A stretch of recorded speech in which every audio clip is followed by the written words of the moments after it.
Good afternoon, everyone, and welcome to our virtual town hall series that we're calling Steamboat Conversations. This is sponsored by the City of Steamboat Springs and the Steamboat Pilot. And today, I'm the editor, Lisa Schlichtman, and I will be serving as moderator. Today's panel will focus on the 2020 Leadership Steamboat Classes Capstone Project, which created a DIY equity and inclusion toolkit, which can be used by individuals, businesses, government entities, and nonprofits in Routt County.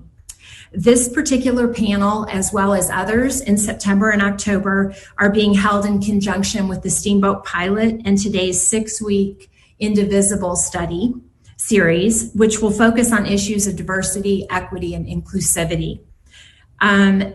I want us to jump right into this very important topic and to hear about this toolkit and more about Leadership Steamboat. So let me begin by introducing our panelists. And if you guys would just wave so people could see you. First up is Sylvie Piquet, Norma Ruth Ryan, Kirk, Aigner, and Kristen Jesperson. So thank you guys so much for being here. We really appreciate you taking the time to do this panel. So I want to begin with each of you kind of introducing yourself to our audience so they know a little bit more about you. So let's begin with Sylvie. Hi, thanks, Lisa. My name is Sylvie Piquet, and I am the program director at Steamboat Creates, which is the artist formerly known as the Steamboat Springs Arts Council, housed in the Depot Art Center.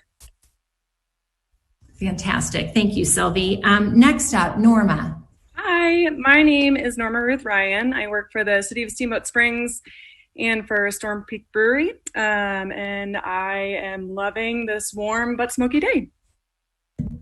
Thank you, Norma. Kirk, go ahead and introduce yourself, please. Hello, everyone. My name is Kirk Aigner. I've been in Steamboat Springs for about 12 and a half years now, and I work for Horizon Specialized Services. Great. Thank you, Kirk. And last but not least, Kristen. Hi, everyone. My name's Kristen Jesperson. I've lived in Steamboat for about 11 years, and I'm employed by a organization called Rivers Edge West. We are based in Grand Junction, but work throughout the Southwest to restore rivers, and I'm also the executive director of Steamboat Dance Theater. Great. Thank you so much. So we're going to start off. So the do-it-yourself diversity, equity, and inclusion toolkit was created, like I said, by the 2020 Leadership Steamboat class. So there might be those watching today that don't know about Leadership Steamboat. It's a fantastic program. I'd like to say I'm a proud graduate of I believe it was 2014 class. So Kirk, would you please kind of introduce the program and describe it for our audience, please? Absolutely. Thank you, Lisa. So yes, Leadership Steamboat is a group of, I think our class ended up being 22 individuals. And this is all done as a program through the local Steamboat Chamber. But we're a group of 20 plus professionals that represent an array of diverse backgrounds, nonprofits, government. Norma, for example, working for the city. We had people in the hospitality industry, people in the healthcare industry. So kind of running the gamut of all the different businesses in Steamboat Springs. And we came together to basically learn about community issues. And from there, we learned about how our city government works. For example, Gary Suter was on just a few minutes ago, and he was one of our speakers way back when. So this is just an example of some people that we speak with. It could be local service organizations, industry representatives. We took a field trip out one day to the power plant out by Hayden. So we got a real good sense of how Steamboat Springs and even the greater Yampa Valley itself operates. And you mentioned the Capstone Project. The expectation given to every single Leadership Steamboat class is that our large group is going to come together and really narrow in on a community issue that we want to address. And so after a couple of months of discussion, in December, we came up with doing the DIY DEI project that we're talking about today. Thank you, Kirk. And I would say, and I think you said it at the beginning, but I do want to reiterate that this is a program that is put on by the Steamboat Springs Chamber. And they do a lot of the heavy lifting and organizing. So thank you to them. So Kristen, can you tell us how the idea for the toolkit evolved, please? Yes, absolutely. So to build on what Kirk said, we were a group of kind of random 20-some people who came together to try and brainstorm a project that we could try to implement and develop in the course of the 9-month period. So a little context, we have no designated structure, we have no hierarchy, we have no resources, and we were confronted with the very real experience of the sudden COVID-19 quarantine in the midst of the development of our project. So given all of that, we when we came to the table to talk about what we wanted to tackle as our community issue for this project, we all kept kind of hovering over the topic of something that had to do with creating a social impact. We were all really interested in trying to figure out how to better understand the diversity of our community and represent some diverse spectrum of the folks who live in our community and understand some of the issues surrounding that. And we were really influenced by a lot of the presentations that we saw during the course of the Leadership Steamboat class. So with that, we had to make a decision in December or by December, and we landed on something that we thought could be a resource for, as you mentioned before, individuals, businesses, governmental entities, something that anyone could kind of pick up and just learn a little bit more about this topic. It is an ambitious topic to try and tackle, and none of us are experts in this field. We're just kind of concerned citizens who wanted to really create an opportunity for better dialogue and more informed dialogue on diversity, equity, and inclusion. And honestly, to build up our own capacity in discussing these matters. So that was a big piece of it. Our original goal was to create a video of sorts and do presentations throughout the community about some of the resources that are out there. But because of the limitations that were imposed on us by COVID, we weren't able to do that. So this is a great opportunity for us to outreach the tool some and to get feedback on it. Honestly, we are still kind of at the stage where we haven't had a chance to learn from the community about how the tool could be of use or improved.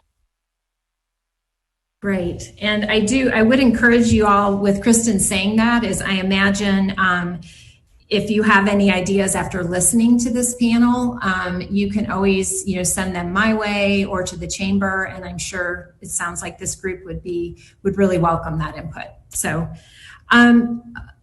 first of all, something else, I think this toolkit couldn't come at a better time. So in the wake of the killing of George Floyd and the ensuing social justice movement that we see unfolding across the United States, we're hearing a lot about what people call DEI issues, which is the diversity, equity, and inclusion. So Norma, I know it's a big ask, but could you kind of define those three terms just so that we're all on the same, level of understanding as we begin to talk about this? Yeah, for sure. So George Floyd's murder by the Minneapolis PD officers may have started the conversation for many folks in our community here in Steamboat, in the nation, even internationally. The conversation's been going on for a very long time prior to us, obviously. And the conversation is actually a life or death situation for many community members that are right here, that are some of our neighbors. So when we define these concepts, we have to be mindful that our entire group conducted an internal survey about our own privilege, and we are a really homogenous group. So when we come to the table with these definitions, we're taking them from people who have done this work for a long time, have developed best practices for defining them. So these aren't necessarily our original definitions, but they are what we used as a starting point to work off of. Diversity are all the ways in which people differ. It goes everywhere from gender, everything from gender new phrasing and gender neutrality and how we speak, act, and work in our lives, racism, learning styles, ability and disability, age, political perspectives, education. Those are all under the umbrella of having a spectrum within each of those things of diversity. Equity, as opposed to equality, is the fair treatment and access and opportunity. Whereas equality is everyone needing the same thing.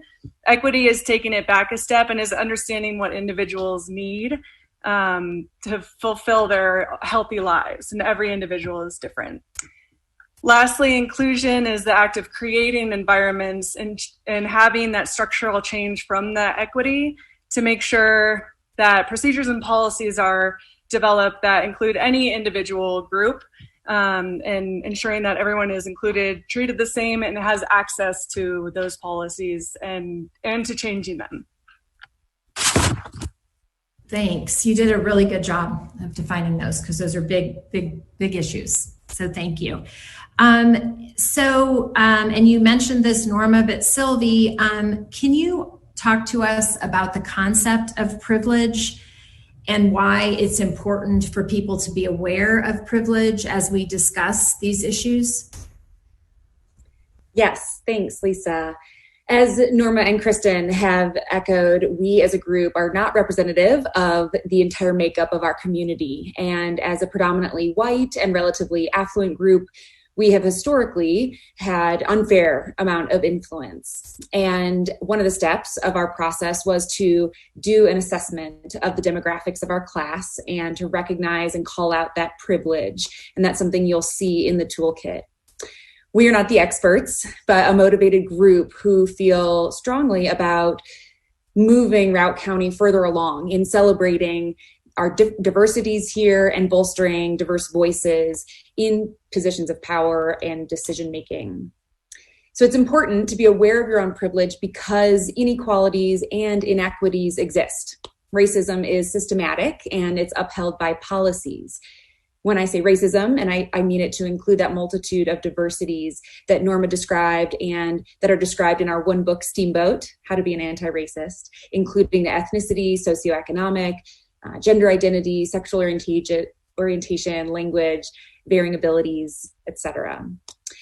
And privilege is also a result of policies, and it is important to recognize who has the power and why it is easier for some to be in positions of power and decision-making over others. And it's not because of individual desire or motivation that our city council and our county government look the way they do. So without each of us doing that work of recognizing our own privilege, we cannot make more equitable policies that are going to elevate all of the voices and perspectives and the talents of the people in our community. Thank you, Sylvie. Kirk, this next question is for you. So I know in creating the toolkit, you studied the demographics of Steamboat Springs in Routt County. And so what did those demographics reveal about this place that we live? Right, and all the numbers that we got from the surveys that we did are available on the toolkit, which is online for everybody to look at. So I don't want to bore the audience by going one by one through all the numbers and what they mean. To a certain extent, the numbers are what they are. They do speak for themselves, but there are a couple that stood out to me as I was getting this ready for today. From 2013 to 2018, in terms of ethnic percentage here, 5% of us, 94.7%.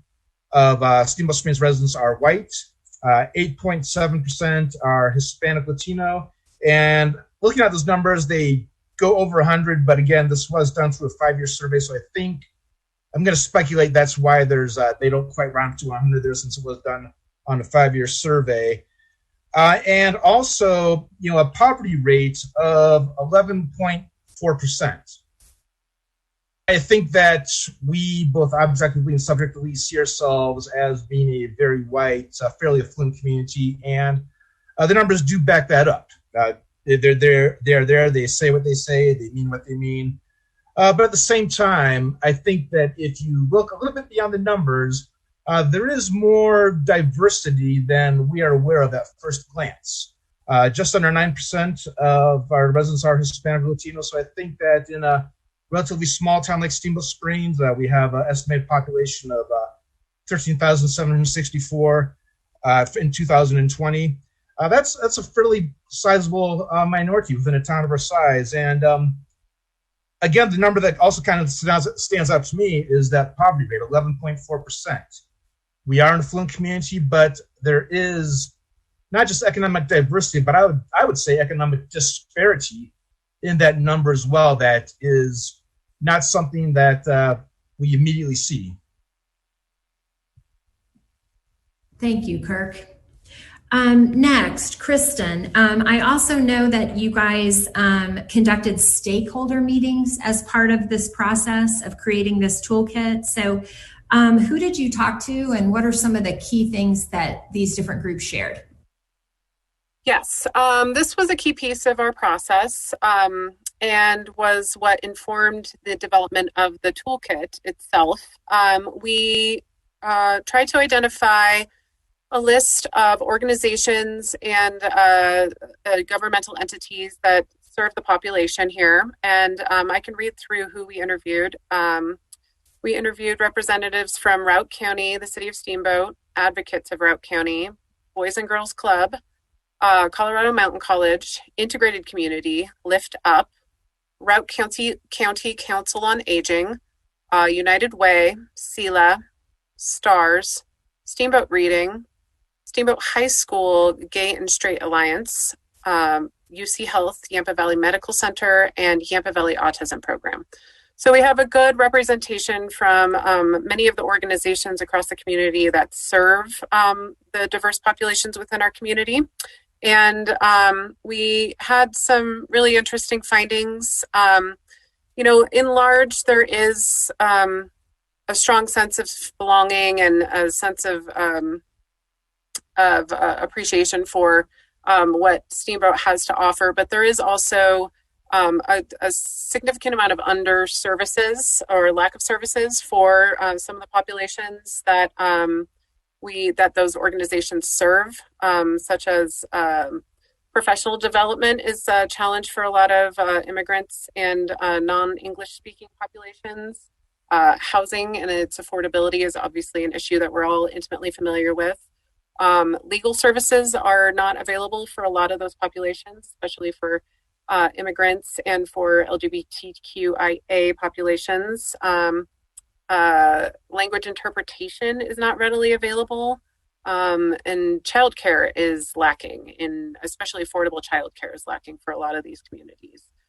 So although we tend to feel somewhat buffered because we are a small rural resort town, and we do have the makeup that Kirk was pointing to in the demographics, we do have we have a lot of folks that are not being represented and served as well as maybe we could. And so what we tried to do was to think through ways that we could better involve the populations that are underserved in the decision making and the development of programs. And so that's really a lot of what we came up with in the course of this project. And really trying again to highlight a lot of what Sylvie mentioned, recognizing where there is inherent bias in the development of our policies and procedures, and where we can be better at thinking about situations that don't represent our own.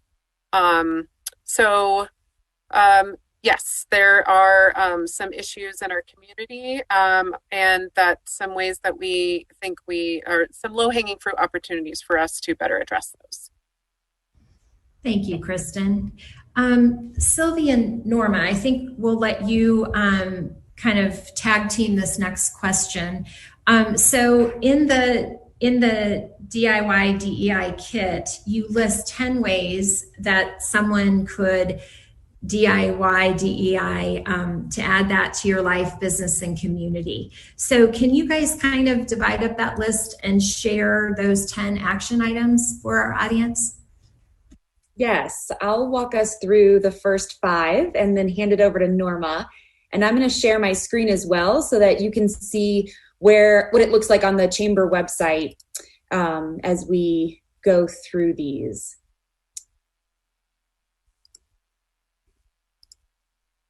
So this is housed on the Chamber site, and you should be able to see that URL at the top.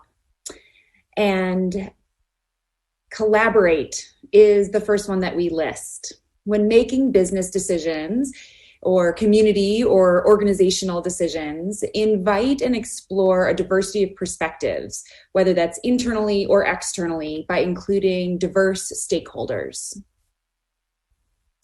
Understand, be thoughtful about how diversity might be underrepresented in your workplace or social circle, community, and assess your own privilege and inevitable bias. Learn. Take time to learn about inclusive language, why it's important, and how to use it. And there is a very robust glossary of terms at the end of the Toolkit document that can be helpful with this. Reflect. Use imagery and language in marketing and promotional materials that reflect and consider people of different gender identities, nationalities, ethnicities, socioeconomic status, education, physical appearance, race, religion, sexual orientation, language, learning styles, varying abilities, age, political perspectives, etc. And reach out. Expand your network to seek out opportunities to engage with people outside of your typical social and or professional circles. Norma? Thanks, Sylvie. The next 5 start with communicate. I think it's customizing your communication style to ensure all audiences are served and reached is a way of changing our view of how we communicate with people that don't look or talk like us or agree with us and those types of things, from going to performative and tokenizing to enacting real change. It's, for example, less like trying to prove you're not racist and being anti-racism. The next is empower. You're supporting your employees, your colleagues, your friends of different backgrounds to seek training, management, mentor roles. You're aiming for a range of values and perspectives and decision-making roles. The next is inclusion or including people. It means the accessibility and access to people of different life stages and cultures, like be mindful about childcare, have council meetings where childcare is accessible so more people can attend, making voting easier, for example, on voting day, letting your employees take the day off so that they can engage in civic things, and having social gatherings that might not include alcohol to include all religious groups, that type of thing.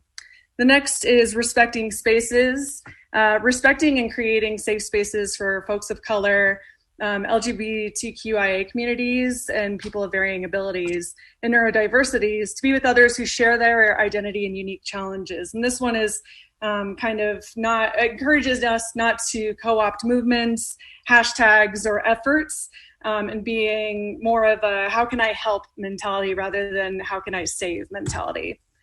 And then the last is to amplify the voices of the folks that have done this work for so long and have their voices have not been amplified. So the work of DEI is fruitless when the folks that are a part of a dominant culture refuse to cede power and space and time to folks that have been marginalized in the past. This is a step aside, step back kind of moment, so others have the capacity, ability, and access to step forward. Thank you, guys, very much. So Norma, I'm going to go ahead and ask this next question to you as well. And I'm sure it's something that you as a group talked about, but why do you think Steamboat Springs and Routt County needs this type of toolkit?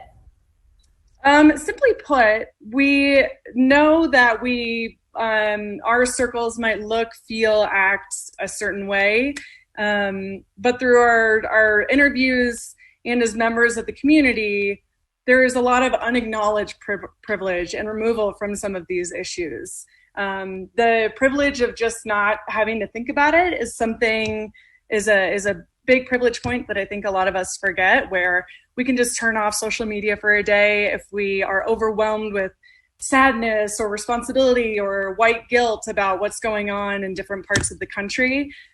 Folks of color and folks from marginalized community don't have that ability. And so just recognizing even something like that is important. It seems far from home, but some of these issues, whether as big as police brutality or as small as just folks getting a leg up in the community because they have access to get a leg up and they happen to be white, is a way that we can localize this and make it not just a great place for people to live and work, but ways for businesses to find new ways to encourage more people to come into their worlds to advance their careers and also be a welcoming and equitable place to live and work. Great. Thank you, Norma. Kirk, how would you like to see this toolkit used? What are your dreams for this toolkit? How should it be used? Right. Well, as a group, when we were developing this, our ultimate hope is that people, businesses, whether it's a nonprofit business or a for-profit, local governmental entities, regional governmental entities, whoever, Joe off the street, that they can see our toolkit as a resource that they can just pick up. If you have a laptop and internet connection, it's there for you, that you can use it to just better acquaint yourself with the issues that we're bringing up and learn how other communities are dealing with these issues. And all of these strategies that we developed are fairly easy strategies that can be used to make positive changes in not just your professional businesses or lives, but also your personal lives. Sylvie had a great word with the robust glossary, and it is a robust glossary. Sylvie gets the word of the day for that descriptor, but it is a very thorough, in-depth glossary of all these different terms that we're hearing about now that we might not have been familiar with even 6 months ago. And as has been said many times before, and as I will say one more time right here, we are not experts in this. And this is just the beginning of it. This is not necessarily an end product. It's incomplete. It's ever evolving. And I think because it's evolving, we can all be a part of this process moving forward. And it doesn't just stop with what you might see on your laptop if you go to the link. It's something that can be added onto, and I hope that it does get bigger and better as time goes on. Thank you, Kirk. So let's see.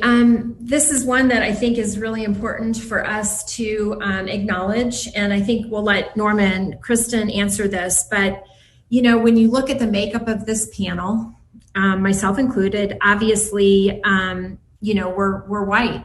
We're white people. When we look at government leadership and business leadership here, again, we see a lot of white people around the table. So, I'm sure that this was part of your discussions. And how do you think we can help get more diverse voices around the table? So that it's not just a bunch of us white people talking to each other about these issues, but we're actually really drawing people of color, people of varying abilities, social economic class to the table so they do feel like they have a voice. So let's begin with Norma, and then we'll see what Kristen could add to that as well. Sure. I'll use this as an example. Leadership Steamboat 2020. We've mentioned a couple of times how the Chamber puts on the program, and we've said a couple of times that it's random, but I'm going to push back on the randomization of how folks come to Leadership 2020. It's somewhat of a word of mouth program. You can recommend the people that you know, the people that you work with, and it is, it's the impetus of all of us to make sure that there are folks that make up the classes in the future so that are not as homogenous. Because as we did some of this work with stakeholder groups and acknowledging our own privileges, we realized increasingly that our bubbles can be small, and we need to make sure that we're inclusive and ever expanding our bubbles, not just in our friendships and not by tokenizing people, but making sure that more folks know that there are these leadership opportunities, that they can come to the table, that a leadership group like this exists, and that there are folks in the community that are willing to put in the work and the money to make sure that they have access to these programs. And then we also have to examine what equity means in our workplaces and get uncomfortable. Again, the object isn't to not be a racist. The object is to be anti-racism. And that goes for all of the isms. Like we, as white folks, we can't just get rid of it. We can't just pluck it out of our bodies. It's not a goal. It's not something we'll eventually be. It's a way of living your life. So getting comfortable and try harder. So if somebody calls you out on something as a white person, it can feel uncomfortable to respond to it or to accept it, especially if it's coming from a person of color or somebody from a marginalized community. But just taking that input and growing and changing from it, and not relying on marginalized communities to do the work for you is super important. So get uncomfortable, say the wrong thing if you feel like you don't understand it. You might get barked at, you might get put down, or you might just learn something new and become a better person. Thank you, Norma. Kristen, what would you add to that? Well, I think Norma captured a lot of the essence of what we tried to learn through this process. And I think a lot of it is acknowledging where you're coming from, your own background, and what you're, again, kind of assessing your personal experience and your employers. The way that I'm trying to incorporate this into my life personally is to really examine what my employer is doing, how I can impose some kind of, not impose, but encourage change and more thoughtful reflection on how we do our business and develop our programs and to whom we outreach. And think about that as a way that I can move the bar just a little bit within my own sphere of influence. And I really encourage other people to consider that. It gets to be a very ambitious, insurmountable, overwhelming task to consider this at this large scale. So I think really, reeling it in and looking at, okay, what are the things in my life that I could do better at? Learning, being open to learn new terms. I think we are all, constantly having to learn. This is a iterative process. It requires reevaluation at all times. There is no end point that we will reach. It is a conversation that we are all engaging in. And so that is effectively what we were hoping to accomplish with this capstone, was to initiate a conversation. So we understand that the process we undertook was not perfect. There are many flaws in the ways that we came at our results, incorporated the input of others. We can always do better on that. We have our own kind of goals moving forward with this to help improve and build on that. I think it's a personal growth exercise, and really just being open to being wrong, learning new things, and being human. It really is just, I think, a super incredible opportunity for us to learn about how other people experience the world. Those are my thoughts on how we can work towards this. And, I think also just reading, continuing to learn about how the experts out there are processing this information and sharing it is really key. Thank you, Kristen. That was very well said. Thanks. So we are actually coming, that was the kind of the questions that I was going to pose to you all. And then I want to give you guys an opportunity to share closing thoughts about this project, about this subject, about the community, whatever you would like to share with us. So let's start with Sylvie. Thanks, Lisa. And thanks again for having us, the City of Steamboat and the pilot, for putting this together and continuing this conversation. We are thrilled that the toolkit could be on the chamber site and now amplified by these real community leaders and voices.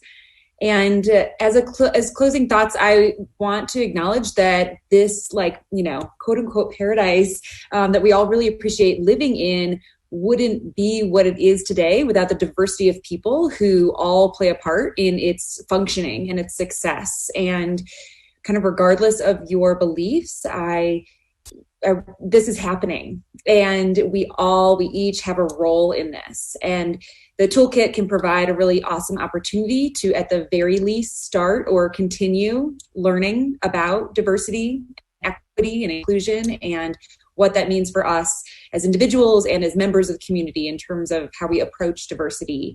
And something I'm working on and encourage others to is listening before reacting and defending, and kind of relying on what we have known or been taught, and just being open to learning and engaging in conversations, and hopefully healthy and kind, if not uncomfortable and challenging conversations. Thank you, Sylvie. Norma, what would you say in closing? I know it's, again, I just want to hit on the discomfort of it and encourage everyone to just put your privilege in places that might be questioned. A way that I saw a lot of my leadership group doing was putting their gender pronouns in their signature line for both their work and personal accounts. And I think that's a way that somebody might ask the question, why do you do that? Why is that the way it is? Even if my gender identity might seem apparent to someone based on my appearance, identity is a very personal thing, and making it so obvious and accessible to everyone makes it easier for those in positions where they think they might have difficulty presenting in a certain way. If we all do it, it makes it easier for folks in other places to be able to do it too. And then we just need to make sure that we're challenging our neutrality in situations where we could lift up voices that matter and that haven't been included. So just ask yourself why, when somebody says they can't or won't get involved, the answer just might surprise you. Thank you, Norma. Kirk, how about you? What would you say in closing? Well, I think back to the immediate aftermath of the George Floyd tragedy and how we saw mass protests spring up all over the country, including here in Steamboat Springs, and talking about things that are uncomfortable and not to get overly confrontational about it, but I think about the backlash just even here locally to those protests, whether it was snide and snarky letters written to the editor or snide and snarky comments that were on your newspaper's website, to some, frankly, overtly racist social media posts that became public knowledge. And for me, all those things are reason enough for why we did what we did. Those things that happened are proof to me of why we have this DIY DEI. And please don't get me wrong. People have the constitutional right to write snide and snarky letters to the editor if they want to. I mean, it's not about freedom of speech. People have the right to do that. So I guess my sort of closing hope in this is that if you're watching this and if you agree or disagree with what we're saying and what we're presenting, that's fine. But please be open to the process. And I think above all else, please be respectful. Be respectful of opposing viewpoints that you might not hold or share. just be respectful to each other in a small community like this, because honestly, we don't really see a whole lot of respect nationally these days. So it does start from us, I think. So I guess that's my closing message, is to just be respectful. Thank you, Kirk. That's a good one. Kristen, we'll let you end with your closing thoughts. Well, I think my colleagues have captured a lot of the essence of the conversations that we had in the development of this product very well. So I guess I would just say, this is a learning process, again, for everyone involved. And we invite the opportunity to hear from the community on how this can be improved and leveraged, and how we can do more to advance this conversation. We are obviously, those of us participating in this panel take it very seriously and are taking our personal time to help advance the conversation and learn more. So we encourage everyone to do their best to do the same. I agree with the sentiment of decency. Common decency is really the base level common denominator that we should hope from everyone as we start this local, statewide, national, global conversation towards increased equity. Thank you, Kristen. Thank you all very much for doing this panel today. I learned a lot, and I appreciate you all tackling something that isn't easy, that's very large. And you mentioned, Kristen and others, about a conversation.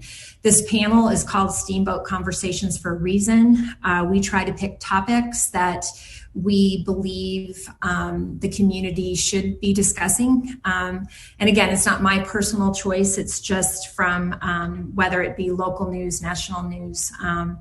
We know we have a vibrant community, lots of opinions. And so hopefully panels like this, your project, will help us advance that conversation. It really leads well into our series that we'll be launching next Wednesday. It'll be 6 weeks. It's called Indivisible. And our journey for this series began in 2019. And we held a focus group with many of the same groups that your stakeholder groups. And we have made mistakes along the way, and we're learning. And I think you guys have expressed that, and I appreciate you being so authentic and saying that it's not easy, and sometimes we are going to stumble, but we need to be open and honest. So, and our series is based on, we believe that change is going to start through education. And so I would just ask with the same, I think that Kirk, all of you have asked, is that as we begin this series, I hope people will keep an open mind, that they won't totally shut down when they hear some uncomfortable words that they're not familiar with. And your toolkit really goes right in with our series. So our next panel is going to be at 2 p.m. Wednesday, September 30th. And we are going to be focusing on the Steamboat Springs School District's emerging bilinguals and newcomers programs. And again, this will be part of the diversity series. I do want to mention that we are partnering on our series with Integrated Community and Bud Werner Memorial Library. And I believe you mentioned the one book, Steamboat, How to Be an Anti-Racist. We hope everyone is reading that book and is holding some personal discussions about that. And I also want to mention too that the series is being supported by the Steamboat Springs School District, because once again, it's that education piece, and our young people, that's where a lot of this education needs to happen. So again, thank you guys for your time, everyone that watched, all of the panelists. And for more information on our series, you can visit steamboatpilot.com/indivisible. And then I would ask to send questions for future panels and ideas for future panels to news@steamboatpilot.com. And two, if you guys have feedback for these panelists and don't know how to reach them, that news@steamboatpilot.com will work. It's easy to remember, and I will forward it on to this group. Again, thank you. And I do want to also thank the Steamboat Springs Chamber for sponsoring the Leadership Steamboat program. I think everyone here could attest it. I know for me, it was a bit life-changing and really helped me feel connected to the community. So again, thanks everyone, and I hope everyone has a great day. Bye. Thank you. You. Thank you.